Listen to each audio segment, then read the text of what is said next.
Hey, Chirag, how's it going? Hey, Sune. Good, man.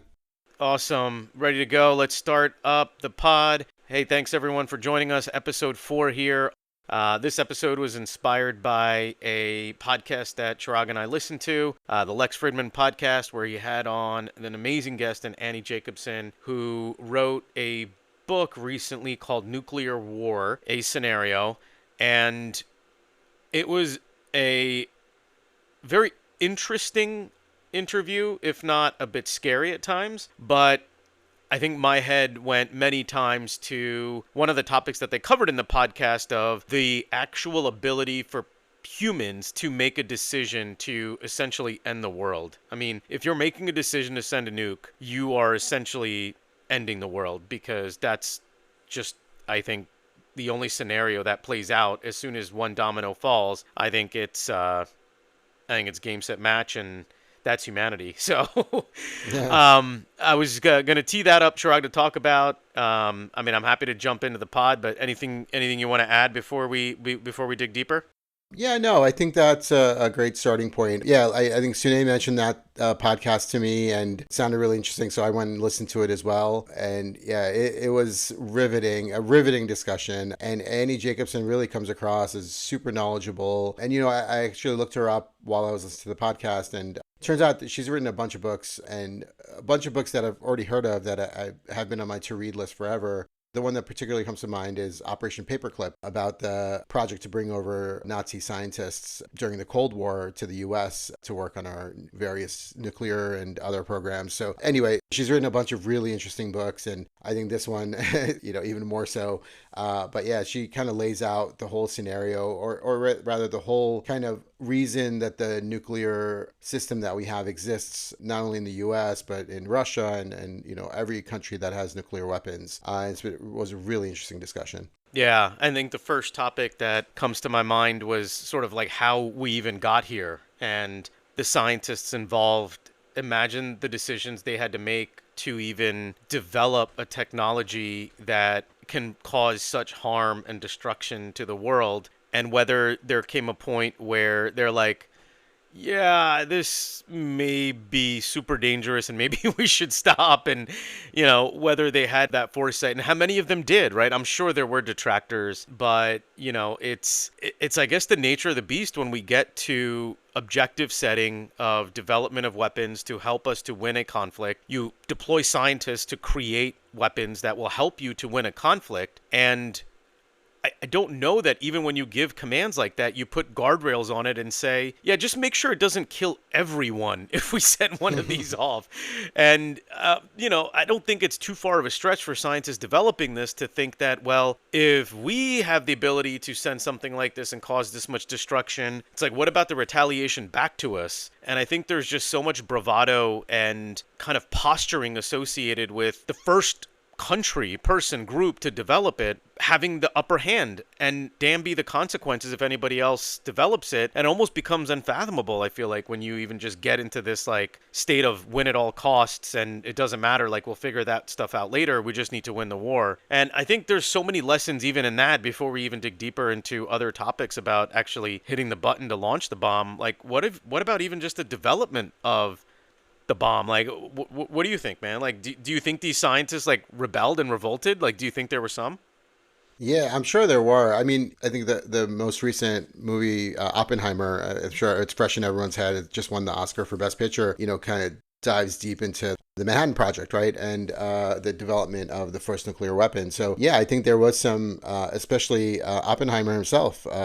Who had a lot of misgivings about it, but was so focused on getting it done because it was important for the U.S. to win the war. They were in a arms race with the Axis powers that they just kind of had to get it done. It was almost an inevitability that someone would develop it, right? So yeah, I'm sure there were others who were detractors, but it's one of those things where in the movie, and I haven't read the book, which it is on my list, American Prometheus, but it sounds like a great book. But according to the movie, at least, it was such an inevitability that it was going to happen. So it's tough because you could kind of look at it two ways, right? Like, yeah, that those bombs that we dropped on Japan killed so many people, but the people who justified say, yeah, but if the war continued, then many more people would have died. So I mean that's a moral dilemma right there, right? Like, do you drop those bombs on a civilian population?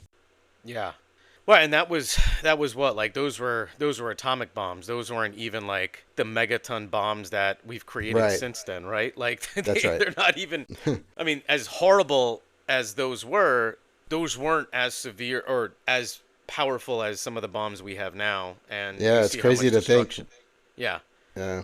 Yeah. So, no, good points all around. I think naturally there has to be this debate, conflict that exists, especially as you're developing these technologies. And I don't know, when it comes to like that whole escalation, if you will, or like that mechanization of the process, right? It's like you just want to get to the state where you can essentially declare victory, that you have something that will be the end of a conflict, and you can wave that in the air and say, yeah, back off, or I'll just destroy your whole country. And it's a pretty compelling argument. It's almost like, you have the power to rule everything. It's almost like a little bit like the Lord of the Rings, right? Like you have one ring to rule them all, like, and that had to be in the mindset, and not thinking further down the road of what it would mean for society more broadly and for the rest of the world. Right. Yeah, absolutely. And I think she does get into it a little bit in terms of, the whole concept of mutually assured destruction. It held up for a long time, right? I mean, it's still holding up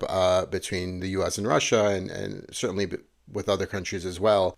But she does make the point that it only takes one nihilistic madman with access to nuclear weapons for that whole system to break down. So at that point, it's so odd, right? The system that we set up, it's almost like a gentlemanly agreement that, hey, I have nukes, you have nukes. If we both launch, it's the end of the world. So we know neither of us is going to launch. But then all of a sudden, we have this crazy person and over there who suddenly has access to the same weapons, and you know what? He might actually launch. Yeah, yeah. It's and the other really interesting point, and because Annie Jacobsen had access to so many people that were actually involved in making the bomb, and in fact, access to the person that hit the launch button for the Hiroshima and Nagasaki bombs, right? What one other really interesting point she made was that when you have people that were so intimately involved in the creation and the aftermath of what happened after we launched our atomic bombs, there was a respect and appreciation that those statesmen shared and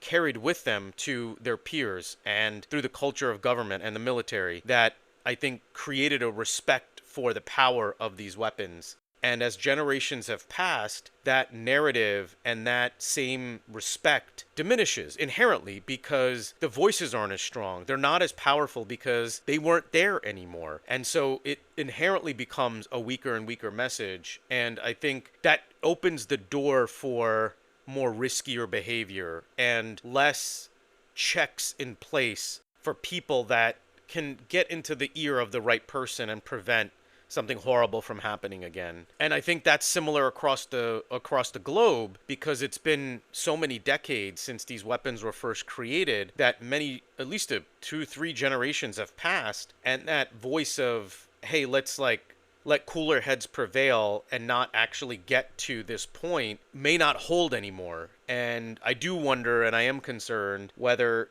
if we had another Cold War scenario and Bay of Pigs scenario, would we have the infrastructure in place to resolve that the way in which it was resolved without anybody detonating any weapons? And we know we came super, super close Yeah. to having, nuclear war. And I do believe in my heart cooler heads will prevail. But yeah, I think the risk is greater now than it ever has been, though. Yeah, definitely. And I think she goes into excruciating detail about how these systems have been set up, right? She called it, what did she call it? Like a system of mass genocide, essentially. And Yeah.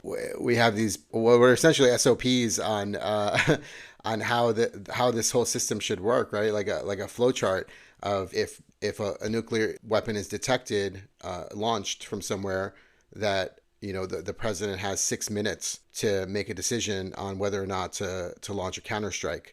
And we do have interceptors, right, that can intercept nuclear weapons. But even outside of that, and we don't have many. She said something the U.S. has something like 44 interceptors, which isn't much considering there's thousands of nuclear weapons on both sides. But the president has 6 minutes to make that decision. How does a human being make that decision in 6 minutes, right? And once the process is started, can anyone step outside of that and say, hey, take a step back? Because all this stuff is going to happen so fast. Can anyone step back and say, hey, maybe we shouldn't do this? I think once that process is started, I think it's a done deal, you know? I yeah, I don't know. I think I might disagree with you a little bit. I mean, I do believe that there is a chance that it reaches a person that has some morality and doesn't have the ability to push the button, because I mean, it's the end, like you're guaranteeing the end of humanity. Like that is a pretty daunting responsibility. And I get the counter argument, like this is what they're drilled for and they're only going to hire people that'll carry out the order, but nobody really knows until they're put in that scenario. And that's a really insane amount of stress, pressure, guilt to carry on yourself. I mean, I don't know. I still Yeah. think there's a chance that the system breaks down. I do. I really do. I think there's layers there that may still prevent something crazy from happening. Yeah, fair enough. I mean, it's so hard to say, right? Especially, yeah, you could put someone in that position who is going to follow orders, but when it comes down to it, you're right. I mean, how do we know? Like, you don't know how anyone's going to react in that. It's such a unique situation, right? That no one has ever faced, and probably no one ever will again if it does happen. Um, how do we know how anyone's going to react in that situation? No, it's true. I mean, even just think about the 6 minutes for a president to make a decision about even giving the order. That's insane. How much do you like? What do you double check, right? Like, are you sure the Hmm. satellites are right? Can you get on the phone with someone and say, "Hey, did you really send this?" Like, you want to verify. Right. Like, I mean, there's so many questions that would go through a human's head that you'd want. I mean, geez, I remember even when writing an email, I think about is this the right word choice, right? Like, now you're Yeah. talking about the end of the world potentially, and you have 6 minutes to decide. Like, I don't know, man. That it takes a special person to be a president, and I think the more and more that I think about how important and significant this decision is, it gives you a totally different perspective and respect for people that want to hold this position of power in our country, Yeah. man. This is a staggering responsibility when you really think about it, and I think we've kind of grown so used to it being in the power of the president, and I think we've grown so used to peace that this power, this capability, I think has been diminished in its importance, but I think it's front and center now. Like, I think this is a pretty important criteria for me to weigh as I think about what I would look for in a presidential candidate. Like, this is an insane responsibility. It's a really, really insane responsibility, and you'd want level heads, and you'd want advisors, and you'd want really strong decision making to go into those 6 minutes. I'll put it that way. Yeah, definitely. And around that topic, I mean, she had some really great points that she made. One was that, first of all, a lot of this is so super classified that the only way she was able to find out about the 6 minute window was through Reagan's memoirs, which I thought was really interesting. I think she also had access to certain people who are aware of the process, but like I said, it's super classified, so I don't think they're able to disclose as much as she would have wanted, right? So the 6 minute window, I think particularly she got from Reagan's memoirs. And even Reagan in his memoirs was kind of grappling with this himself, and how does a person make this decision in 6 minutes? So I thought that was really interesting.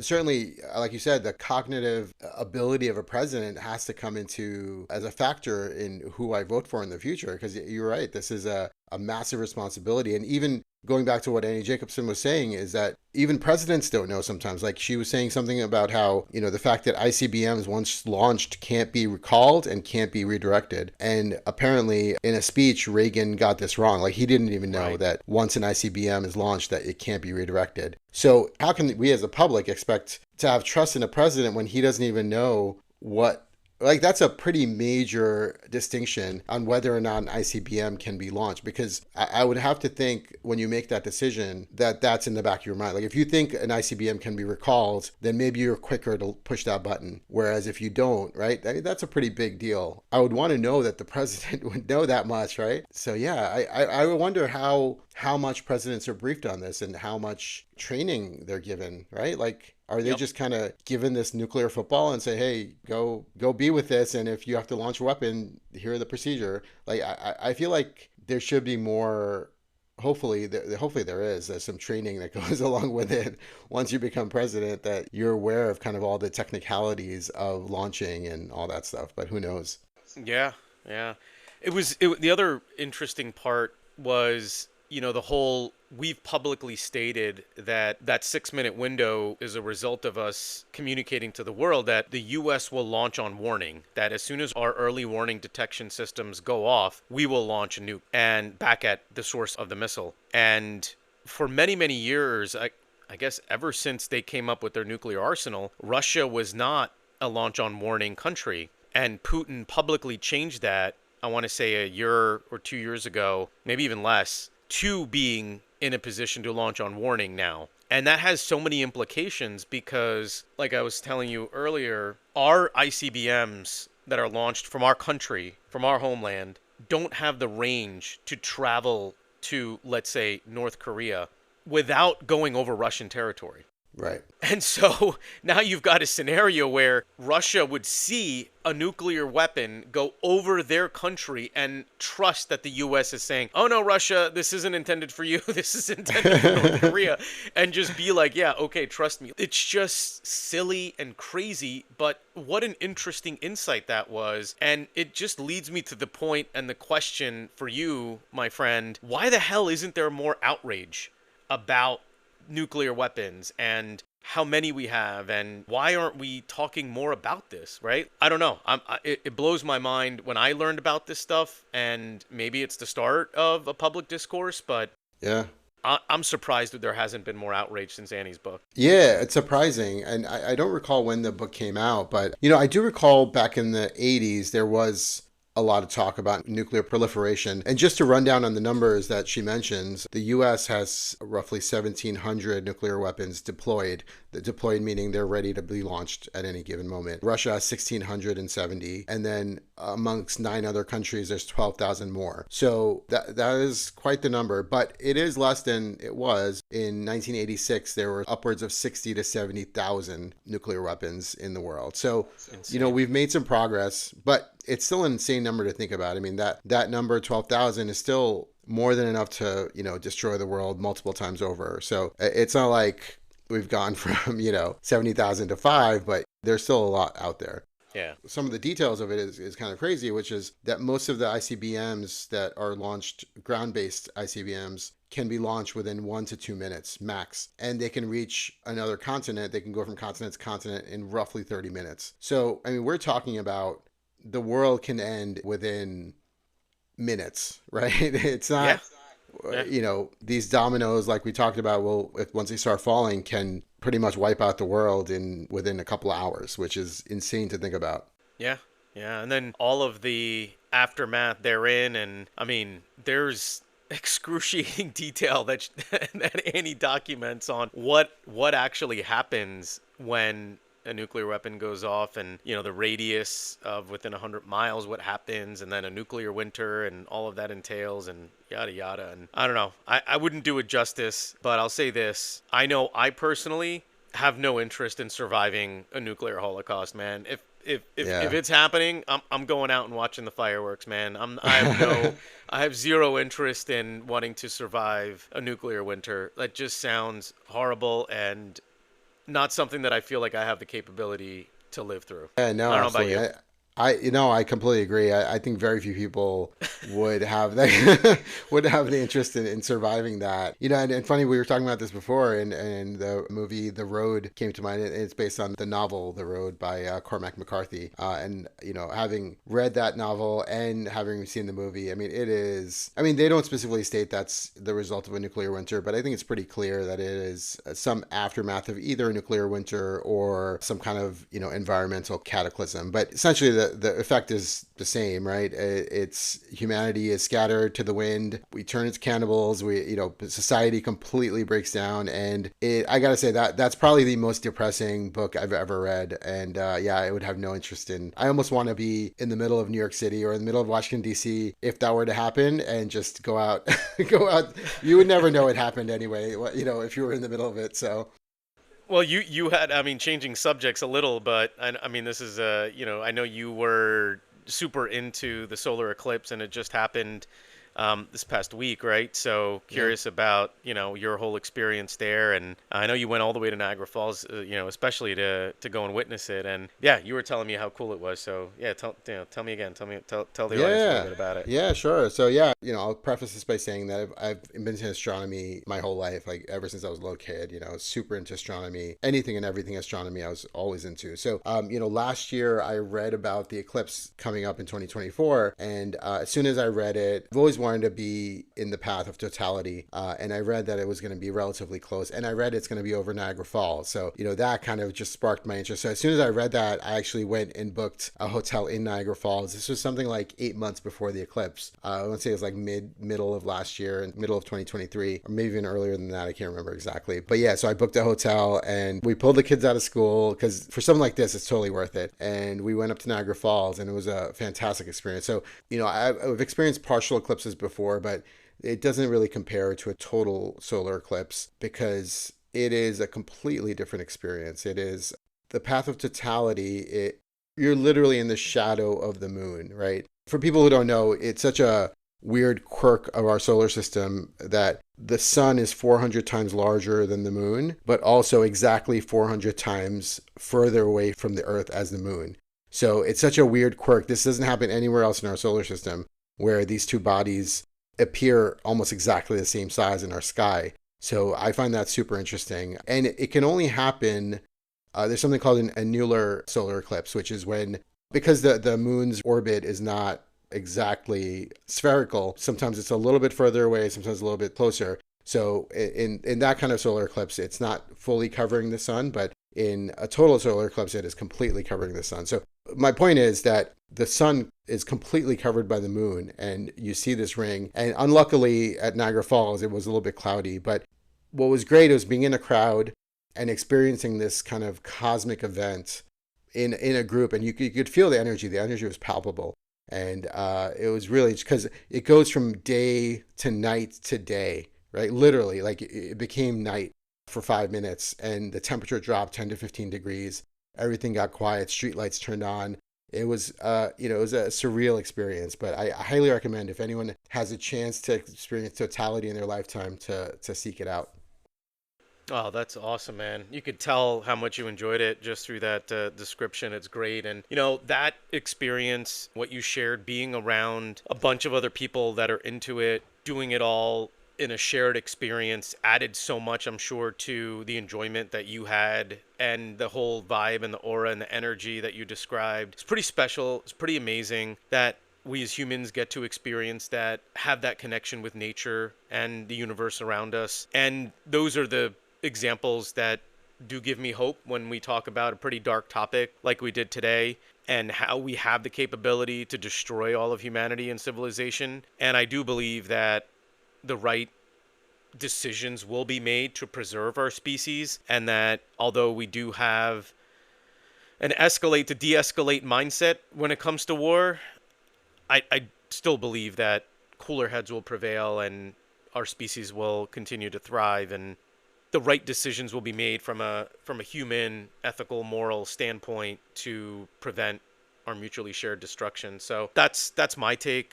Maybe it's too optimistic, but that's the way I view it, man. That's what I Yeah, think, and I think you have to, right? I think we have you to have believe to. that. We have to have that faith.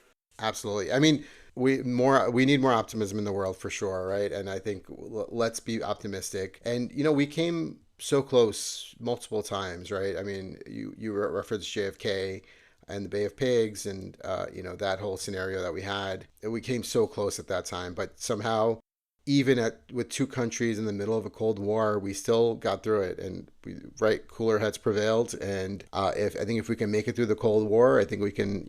I think there's hope that there will be people in power, in positions of power, that will have the moral insight to know that it can't happen. Like, that just can't happen.